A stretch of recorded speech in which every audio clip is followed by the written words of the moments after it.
여러분 안녕하십니까?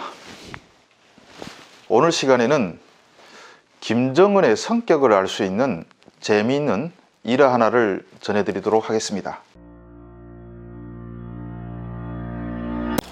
바로 김정은의 차를 추월했던 북한군 어느 사단장에 대한 이야기, 실제 있었던 사실을 전달해 드리도록 하겠습니다. 자, 이 사건은 2010년 초에 일어났던 것입니다. 북한군 총정치국에서 회의 하나를 딱 열었습니다. 그래서 지방에 있던 사단장들이 다 평양으로 모이게 되죠. 이 중에는 황해도에 주둔 중인 사군단 산하의 모 사단장도 있었습니다. 그런데 이 사단장이 탄 차가 그때 북한에서는 가장 고급차였습니다. 무슨 차냐?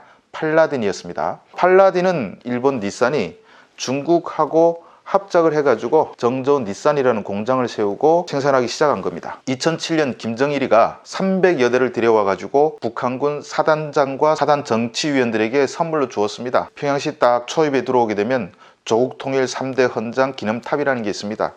여기서부터 갑자기 도로가 딱 뚫리고 엄청 넓어집니다. 도로 상태도 상당히 좋습니다. 보통 북한군 현지 주둔지에는 고속도로도 없고 아주 도로 상태가 나쁜 곳이 아니겠습니까? 6기통 자동 변속기의 배기량이 3275cc나 되니까 힘이 좋죠.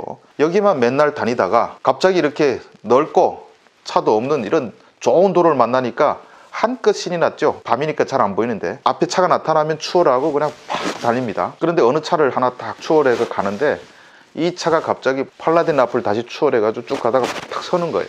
그 차가 문이 쫙 열리더니 어떤 젊은 놈 하나가 딱 째려보고 그리고 휙 갔습니다. 이 차가 벤츠 S600이었습니다.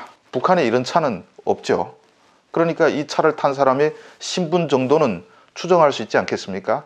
운전사하고 사단장이 딱 굳어져 버린 거죠. 그때 2010년 초에는 김정은의 얼굴이 공개된 적이 없습니다. 밤에 이 사단장하고 운전기사가 숙소에 들어가지고 다른 사람들이 많았지 않습니까? 있었던 이야기를 쭉 하면서 새파란 젊은 사람이었는데 누군지 모르겠는데 아무튼 벤츠 S600을 탔더라. 우린 무사치 못할 것 같다. 이런 얘기를 했습니다. 그리고 다음날 회의가 열렸는데 아닐세라 이 사단장과 운전병은 온데간데 없이 사라졌습니다. 이 이야기는 그 자리에서 그 걱정하는 소리를 직접 들었던 한 사람이 한국으로 탈북해 와서 생생하게 전해준 이야기입니다.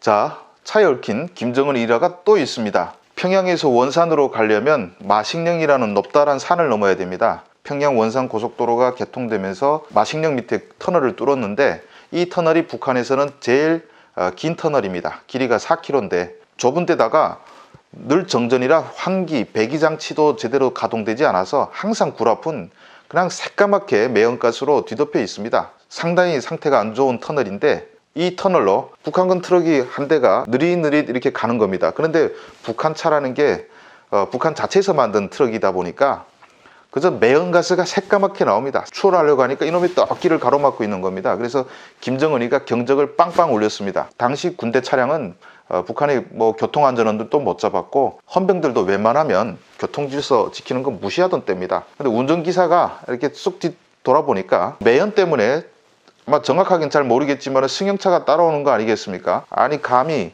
민간 차량이 군대 차량을 물러나라고 한다고 오기가 생긴 겁니다. 그러니까 운전기사 때문에 김정은이가 그 4km 그 터널 속에서 갇혀가지고 고생을 한 거죠. 그래서 2010년 5월 5일 날에 군의 청년대장동지 방침이라는 것이 하달됐습니다. 당시 김정은은 후계자 신분에도 불구하고 자기 이름으로 이렇게 방침을 내려보낸 겁니다. 이 방침에는 요새 군 운전사들이 무법천지이기 때문에 강하게 단속해서 엄중하게 처벌을 하라 이런 지시가 하달된 겁니다. 북한군 인민무력부장, 우리말하면 국방장관 차도 단속됐습니다. 인민무력부 청사 앞에 큰 마당이 있습니다. 거기 가가지고 국방장관이 2시간 동안 제식 동작 하면서 운동장을 열심히 돌았던 그런 사례도 있다고 합니다. 김정은의 성격을 보게 되면 이렇게 난폭 운전만 못 견뎌야 한 것 같지는 않습니다. 초기에는 시찰 나가면 처음에는 다 꾸려진 데를 따라서 이렇게 안내해 주는 대로 이렇게 하지 않습니까?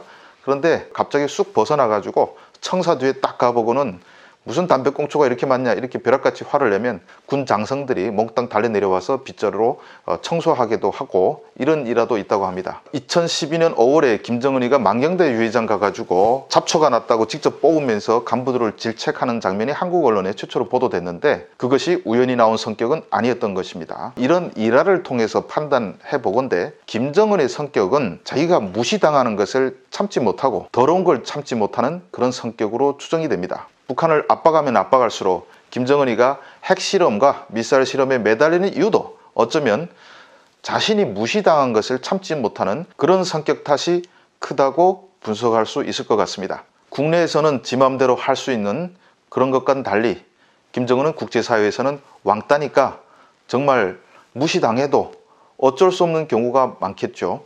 요즘 김정은은 북핵 회담이 자기 마음대로 풀리지 않고 있자 트럼프를 향해서 연일 성질을 내고 있습니다.